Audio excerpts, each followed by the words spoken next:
Hello, and welcome to another edition of Mark's Inspiration. Glad you could join me here today, as always. Hit that like button. I know we haven't started yet, but you're going to like this, I know. I got a good one for you today, for you guys out there. And subscribe and hit the notification bell. We have a video coming out every day. Although, I think I did miss yesterday. No, I posted one late last night about the, what is it, Freedom, Canada, Truckers, Freedom, the thing going on in Canada. I posted about that, about this woman giving this powerful speech. I think she was in America though, but it was great. She was really awesome talking about freedom. But that's not what the topic is today. Today's topic is going to be universal laws. I feel like my camera's a little crooked here. Is it? Is it a little crooked? I don't know. But universal laws in respects to women, in respects to the nature of women. The nature of women. Nature has laws. Okay, we have the thunderstorms, we have tornadoes, we have hurricanes, we have earthquakes. These are very powerful forces, all controlled by nature. And we have no understanding of how some of these things come about or occur or when they are going to occur. Once they are started, we understand how they function, so to speak, but we really don't know how they come about or what is the purpose of a lot of these things. Some things we can, like the purpose of the wind in the spring is to knock all the dead trees, the dead limbs off the trees and the leaves so that new limbs and leaves can grow out. Make room for the new. The old must die and fall away and be transformed into something else. Okay, so that's nature as the world goes, plants, animals, things such as that. But humans have a nature also, a human nature. I'm sure you've heard of that, the human nature. And women have a certain nature. And women, as men, are governed by certain laws of human nature. Men are attracted to beautiful, fertile women to reproduce. If we didn't have that desire, we would be extinguished as a human race. We wouldn't be here. And women, on the other hand, have a desire to have a strong man that can pass on her genes, as well as he has a desire to pass on his genes. But she has a desire, or her natural instinct is toward a man who is strong, who can support her, who can protect and provide for her. Now, a lot of people think, oh, well, that's kind of ridiculous, Mark. We've surpassed that. Well, what have we had? 60 years of women's liberation. And since the turn of the century, not the 20th, not 2000, but 1900, since the turn of that century, women started having more rights. But did you know there was a time, if you've ever heard of the rule of thumb, where a man was allowed to beat his wife, or to hit his wife, probably to beat his wife back in those days, with a stick, as long as it was no bigger than his thumb. I know some of you men and women would find that horrendous. And I'm not saying that's good or bad. Although some people, men and women, sometimes act like they need to be beat with a stick or whipped with a belt or spanked or punished anyway, physically. There's something about physical punishment that motivates a person to be better. Just like with you and I. If you think about the times where you've learned the most, it's when you've suffered and actually had a physical pain from the emotional turmoil that went on inside of you. So that's why sometimes children growing up, you can tell them and take away their toys, take away their phone, take away their privileges, and they still keep running out into the street. But if you grab them by the arm and whip their butt with a nice strong paddle that stings and hurts, guess what? They quit running out into the street. Sometimes there's no substitute for physical pain. And sometimes it's where we actually cut ourselves short, at least here in the Western world, because when people have this emotional suffering and physical pain, they run to the doctor to get relief. And I'm nothing against doctors, nothing against antidepressants. I've used them myself a couple times in my life.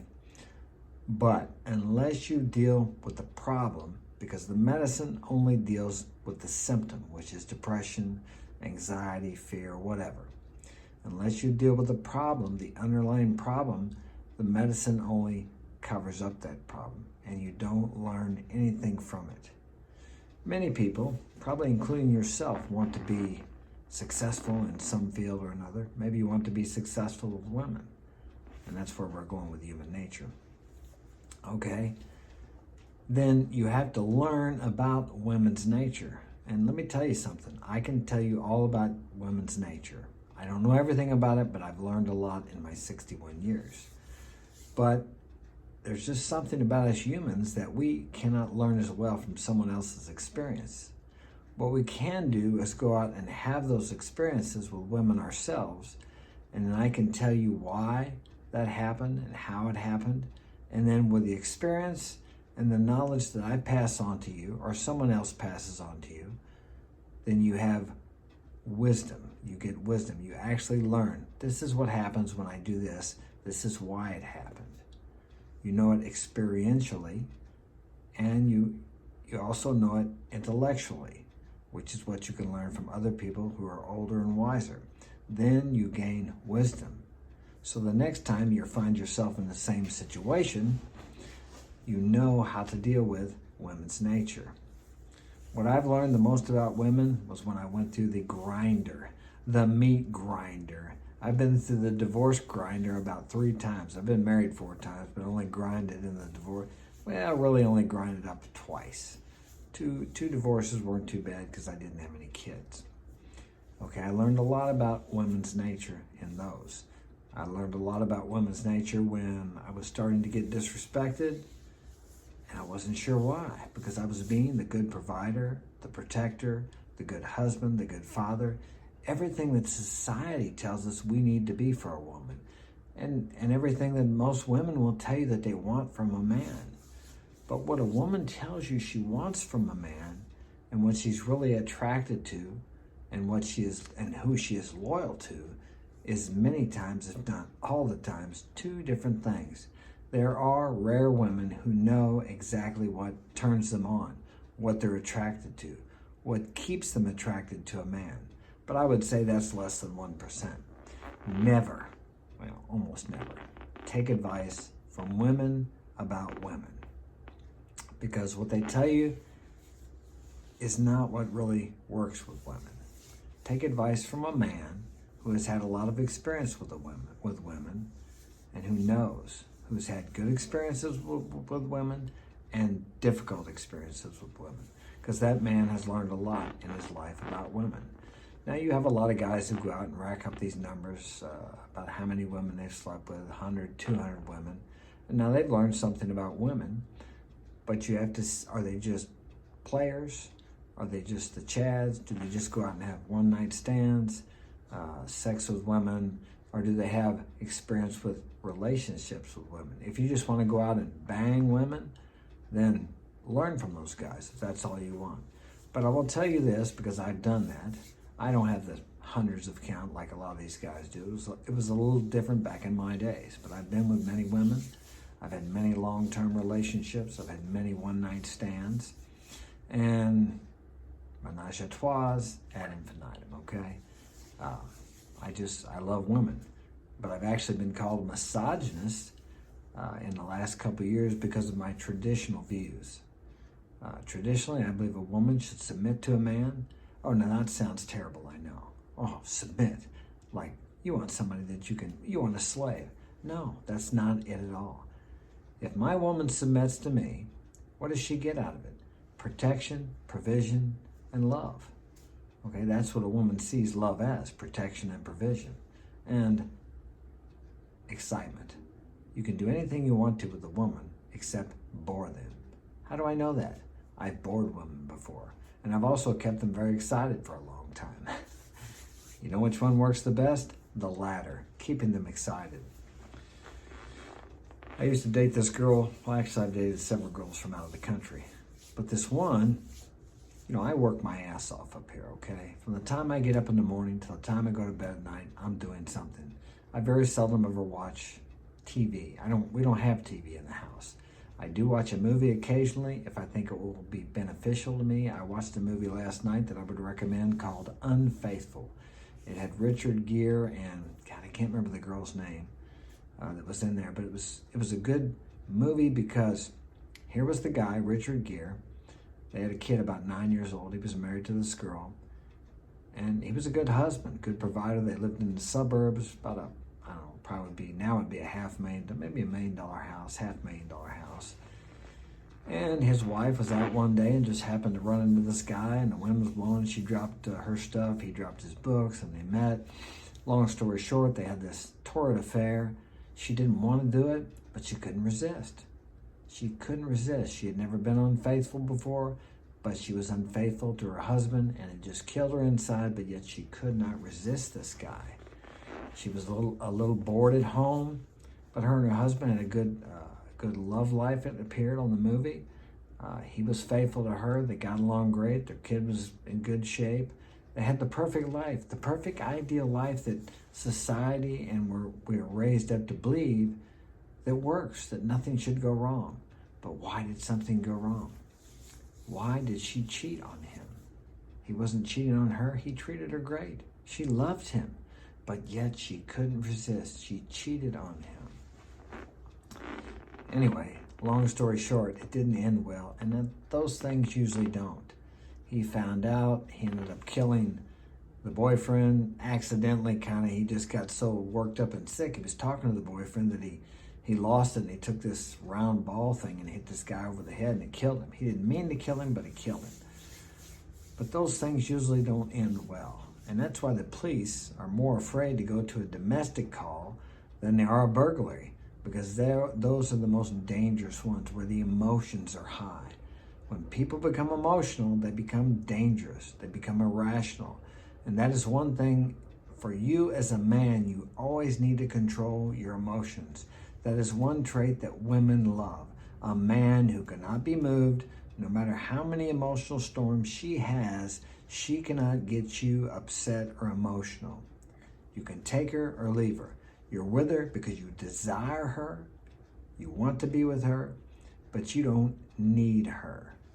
That is another part of human nature, or women's human nature. They do not want you to put them on a pedestal. They do not want you to treat them like a queen. They do not want you to treat them like a princess, contrary to what many women will tell you. If you look on dating sites, many times the woman will say, I want to be treated like a queen. I want to be treated like a princess. Well, she's probably got, if she's good looking, let's say she's an 8, she's probably got hundreds of men in her DMs that would treat her like that. And some of these men are probably very handsome. Why doesn't she go for them? Well, she doesn't because that's not in her nature.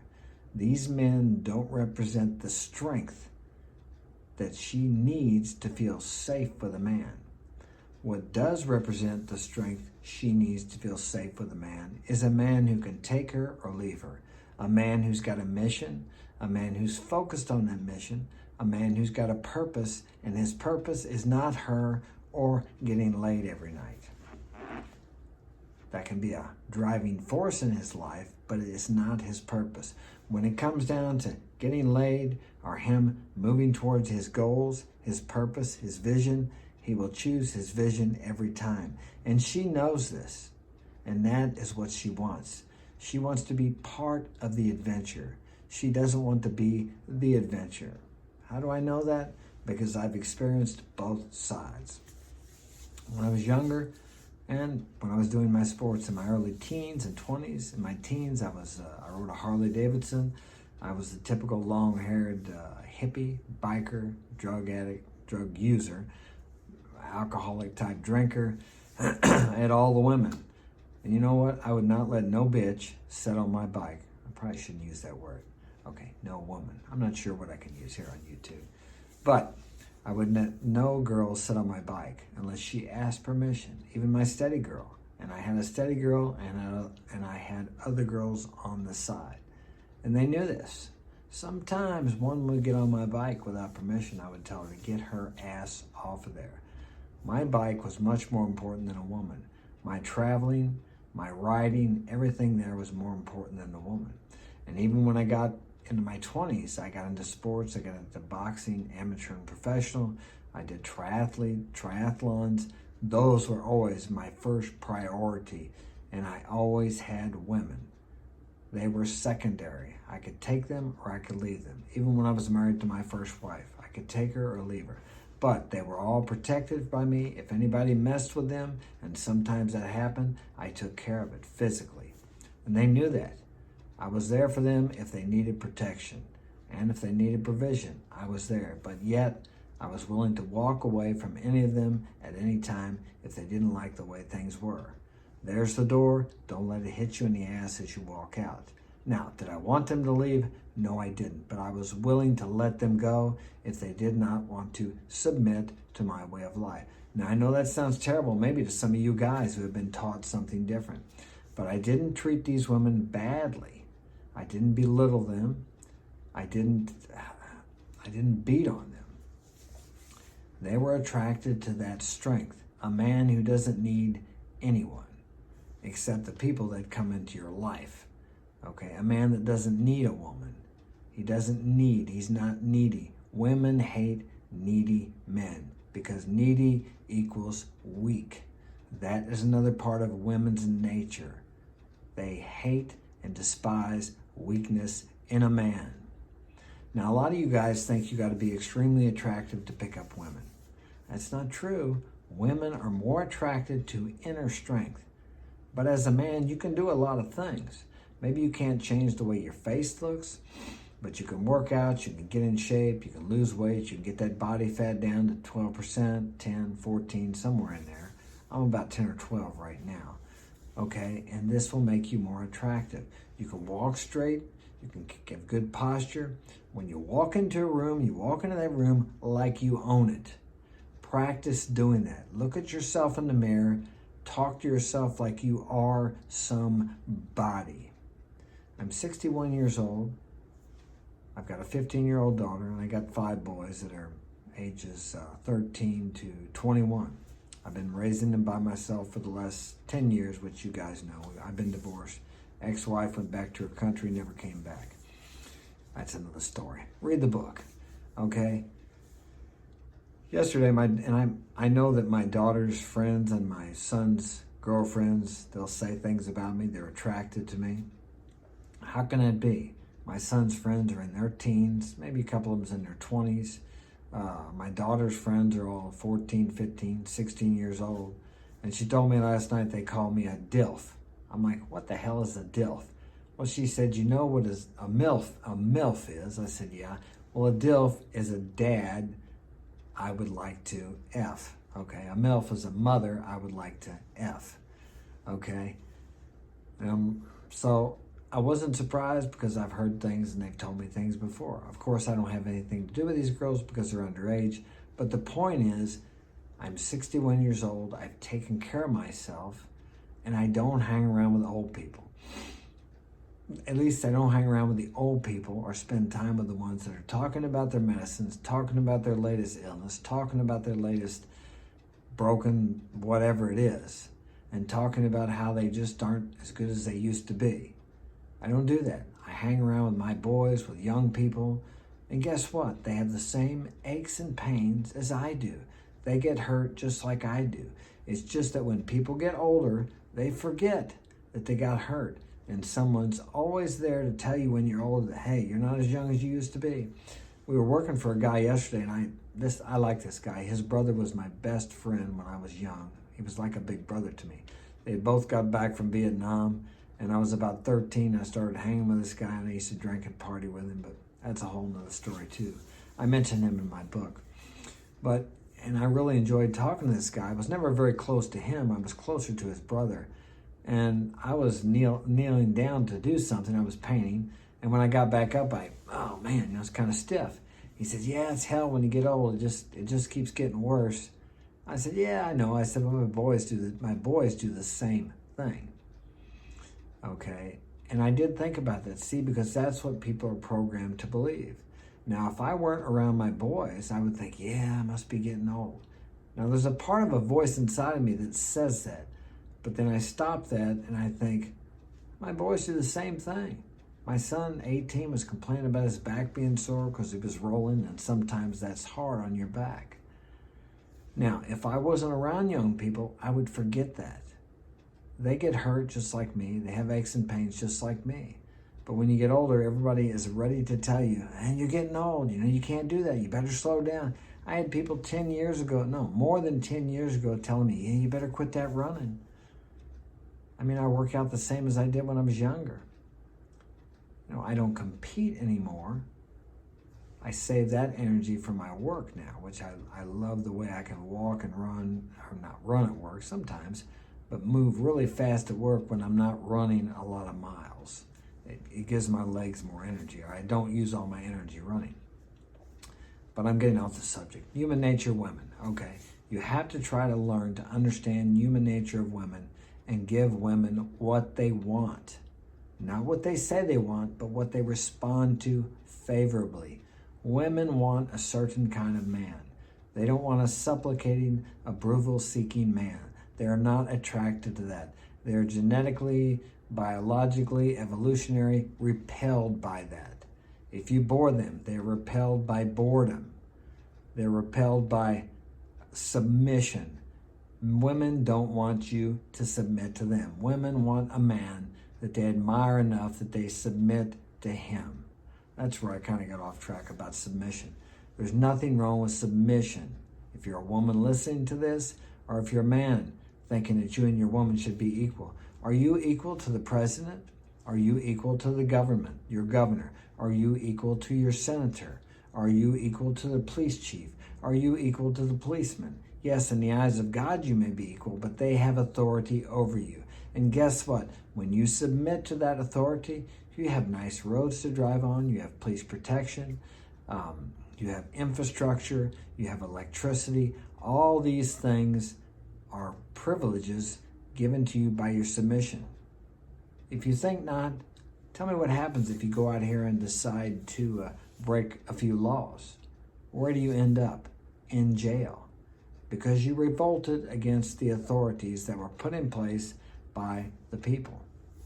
You have to submit to authority. You have to submit to the laws unless they are unconscionable. Okay, but you have to submit. And by your submission as a man to these things, you have many, many benefits. You have the protection of an army, the Navy, the Marines, the SEALs, the elite teams. All those are protecting us every day. Many people don't think about that. But these are the benefits of submitting to a higher authority. And the family or relationships are like a small government. A man and a woman is a small group of people. You could say there's a government there. The government is the man. The woman submits to the man, and guess what? She has his protection and provision. Just like I said, when I was younger and I had kind of like a harem, these women submitted to my desires, and guess what? I'll give you an example. One night about submission, I was still married and I had a couple steady girlfriends. Well, my second steady girlfriend was out drinking and broke down, run off in the ditch somewhere, way the hell out, 20 miles out in the country. And they walked to a house because at that time we didn't have cell phones. They wouldn't work out there anyway, even if we had them. They called me and I was sleeping. It was 12, 1 o'clock at night. And I went and picked them up and took care of their shit and got them home. Because they had submitted to my authority and put me in a position of leadership, or I was in a position of leadership. They didn't put me there, but I put myself there, and they submitted to follow my leadership. And what did they have? They were in trouble. They needed me. I was there. And you know what? That's the way it was with all my steady women. When they needed me, I was there. And they had my protection and provision because they submitted to my leadership. Women want to submit to leadership. Now, nowadays we have the feminist movement, and a lot of women revolt against the thought of submitting to a man. They feel like that you want a slave. It's human nature for women in general, maybe not every woman, there's a small minority, sure, that doesn't, or that is masculine, that is masculine and dominant. But in general, most women want to submit to a man. They may want to be equal with all other men, but they want to feel unequal to the man they're with. They really don't want a partner. They want a leader, and that leader needs to be you. And when you lead your woman, when you lead your wife, when you lead your family, because that is your calling, they will follow you. They will submit to your authority. And in return, when the criminal breaks into the house at night, you get your ass up out of bed and you go down there and you deal with it. That's what they have from you. The same as when we submit to the authority of the government. Guess what? I don't have to go stand on the shore and wait for the opposing enemy to come and fight them. I have an army that does that for me because I submit to the higher authority of the government. You are the government in your relationships. You are the leader. And if you're not, you're the follower. And guess what? Women, feminine women, don't want you to follow. Even if they tell you that, they don't want you to follow. They don't want you crying in front of them. They don't want you being vulnerable in front of them and pissing and moaning about your problems at work, how you don't know how you're going to make it, what you're going to do, how you're going to make the house payment, etc., etc., etc. Talk to your mentor about that. Don't talk to your woman about that. She's not your mommy. She's not your mother. She will never be your mother. Don't treat her like your mother. She's not your best friend. Don't treat her like your best friend. She's your woman. You are her man. You are the leader. That is the way it works with women. Okay, well, but I want a woman that's my best friend. Do you really? Do you think you could come home, or let's say you're dating a girl for a year or two. You're very much in love. She loves you. Okay, you say she's your best friend. Really? You're out one day and you see this chick, man, she is so hot. You get hard looking at her. I mean, you want to, and she even comes up and talks to you and she's flirting with you and you're thinking, son of a man, this girl is so fine. Okay, and maybe she tells you to come see her sometime. She works at some restaurant or store or something. Are you going to go home and tell your girlfriend how you felt about that girl, that you were talking to her and she made you hard and she told you where she worked, and you might go by there and see her sometime, or you want to go by there and see her? Are you going to go home and tell your woman that? I don't think you are. But you could tell your best friend that, your best male friend that, and he would understand. You may even tell your best male friend, I don't want to do anything, but man, she was so attractive, I couldn't hardly resist. Like the woman I was telling you about in the movie with Richard Gere earlier. She couldn't resist that guy. She couldn't come home and tell her husband. What if she had come home and told her husband that? What if she had come home and told her husband when she had sex with him? If he was her best friend, she could do that and there wouldn't be a problem. But as you and I both know, if she did that, there would be a big-ass problem. So this fallacy about your wife being your best friend, I guess it could be true considering whatever your idea of a best friend is, but my idea of best friend is a guy who I can tell anything. I have a mentor who's one of my best friends. I can talk to him about anything. Anything. He knows everything about me that I know about myself. Now, I beg to differ of the people that say you could tell your wife everything about you. I don't think that's true. I mean, some of the thoughts that go on in my head, my wife doesn't need to know about that, nor does she want to know. Does she need to know every time I'm afraid? I've been in business since 85. I've been self-employed since 85. Sometimes when I go to sleep at night and I'm going to do a job the next day that I'm maybe a little unfamiliar with, sometimes it's the same job that I've done for years, I'm afraid. I feel fear. I don't know why. I don't need to share that with her. She's looking to me to be her mountain, to be her rock. Okay, I can share those things with my mentor, and so can you. But don't share that with your woman. You don't need to cry in front of your woman either. I'm not saying if your mom died, you might get away with a few tears, but it just doesn't work. contrary to what society and media tries to tell you today and what they show us in the movies. These guys crying in front of their woman and sharing themselves and being vulnerable. She doesn't want you to be vulnerable in that way. She doesn't want to know your deepest dark emotions and secrets. I've experienced that. I've experienced both sides. I've studied it so I could learn why certain things worked with women, why certain things didn't. I've experienced both sides. I was a player till I was about 30. Then I tried to be the man that I thought that I was supposed to be, that was taught to me by the movies, TV, Disney, society, this provider, this I won't say somewhat beta male provider, because you have to have some beta qualities, and you can't just be completely alpha if you have a family and kids. You got to have a mix of both traits. I've never been able to walk that line very well. Some people can. It's not been my cup of tea. That's why I've been single for about 11 years. But you can have that. But it's easier to be single than it is to manage a relationship. You have to actually become the man, to where it's not like you're playing a game, you're trying to figure out what to do. It has to become natural to you. The best advice I can give you, whether you're dating, whether you're just jumping in the sack with girls, whether you're wanting to get married, whether you're in a long-term relationship, is to keep your focus on your goals, your mission first and foremost. Women are secondary or even third. First will be your God, your higher power, whatever you believe in, then your mission, your purpose, which is usually intertwined with your belief in something higher than yourself, then your woman and kids after that, okay? And your woman has to put you ahead of everything else. A man's number one emotional need is for to know his woman values him and puts him as a priority above everything else, above her kids, above everything. That's the only problem with dating a single mother. She's always going to put that kid before you. Okay, why does she need to put you ahead of her kids? Because if you're married, because you guys have to be strong together for your kids. They see your relationship and how that works, and they learn by your example.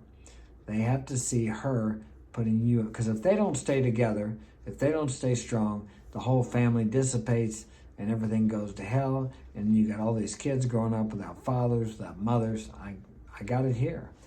My kids have grown up without a mother for 10 years. And I see other kids who've grown up without a mother or a father, or without a father, and they're missing things.